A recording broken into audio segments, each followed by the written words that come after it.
Halo, selamat pagi dan berjumpa lagi bersama dengan saya, pembawa acara Berita Buru, Trans 1, 30 Februari 2024, yang akan menyajikan berita yang aktual dan faktual serta wawancara eksklusif dari ahlinya. Berita pertama datang dari Bukan Bali, yaitu asal dari video viral amatir pada Instakilo yang sedang menjadi perhatian masyarakat internet.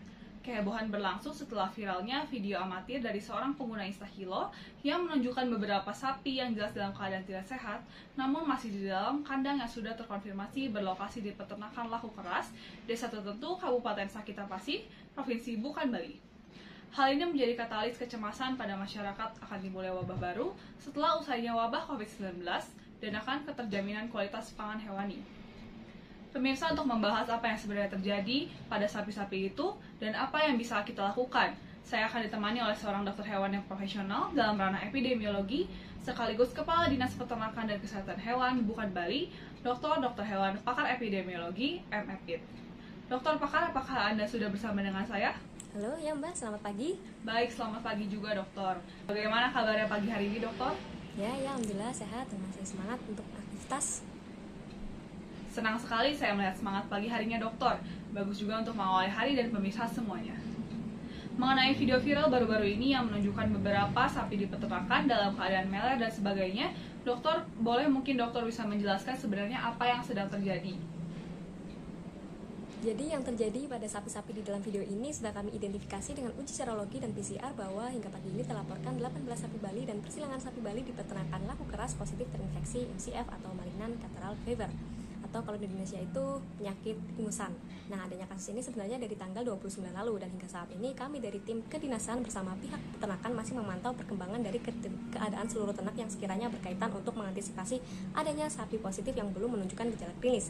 Selain itu, ternak yang berada di peternakan juga sudah kami amankan dan sapi-sapi yang positif kami pisahkan agar mengurangi penyebaran kepada ternak lainnya.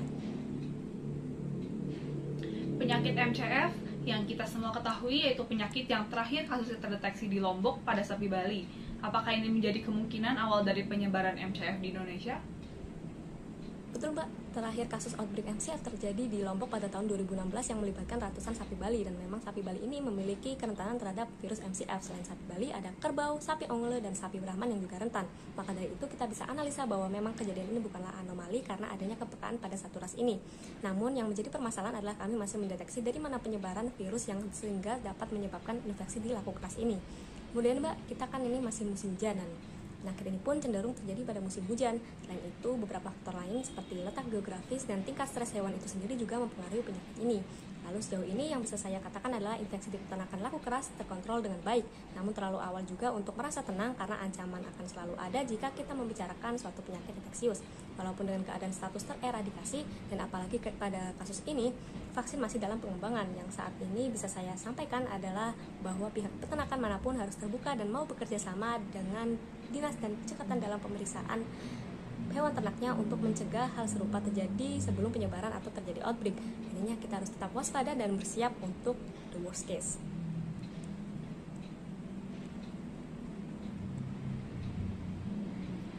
Hal-hal preventif seperti yang sudah dokter sampaikan yaitu beberapa yang dapat kita lakukan seperti koordinasi bersama kedinasan setempat, dokter hewan dan juga pemeriksaan umum secara pribadi. Nah, mungkin dokter untuk peternak yang mengecek ternaknya, apa sebenarnya yang menjadi red flag atau gejala MCF yang dapat kita lihat saat pengecekan ternak? Peternak besar tentunya sudah umum meminta pertolongan pada dinas atau dokter hewan secara rutin dan kita juga selalu upayakan untuk prediksi wabah. Namun terkadang terjadi infeksi antarada di luar perkiraan dan sebelumnya saya juga menyarankan kepada pemeriksa untuk menggunakan SOP seperti sarung tangan dan masker agar mengurangi risiko penularan karena kita tidak tahu apakah hewan yang kita periksa sakit atau tidak. Kemudian bagi teman peternak yang mungkin melihat gejala klinis seperti demam, leleran kental dari mata dan hidung, saliva berlebih, kekeruhan kornea atau mata, diare, pembekakan kelenjar limfa, dan beberapa manifestasi gejala syaraf, catatannya jika hewan tersebut sudah terlanjur diketemukan mati, namun kita belum tahu penyebabnya, maka kemungkinan itu merupakan infeksi MCF. Nah, kepada teman-teman yang menemukan gejala ini, tolong segera menghubungi pihak kedinasan agar kita dapat memastikan dengan uji lab serta tindakan biosecurity. Dan jangan lupa setelah pemeriksaan harus digunakan desinfektan pada pemeriksa untuk mengurangi resiko infeksi pada hewan lain dan kontaminasi karena virus penyebab MCF dapat bertahan sampai 13 hari pada kondisi lingkungan yang lembab, stabil antara pH 5,5 sampai 8,5. Baik, dengan mengetahui hal-hal tersebut, mungkin kita bisa lebih waspada dan juga tepat dalam menangani apabila adanya kasus MCF di kemudian hari.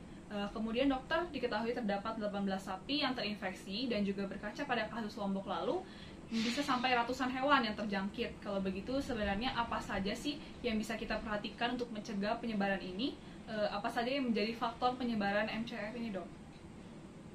Penularan dapat terjadi secara vertikal maupun horizontal, di antaranya kontak langsung antara hewan pekat dengan reservoir, melalui sekresi hidung, mata, dan vagina, melalui aerosol, tertelan limbah, cairan atau bulu wild beast, dan inokulasi darah utuh.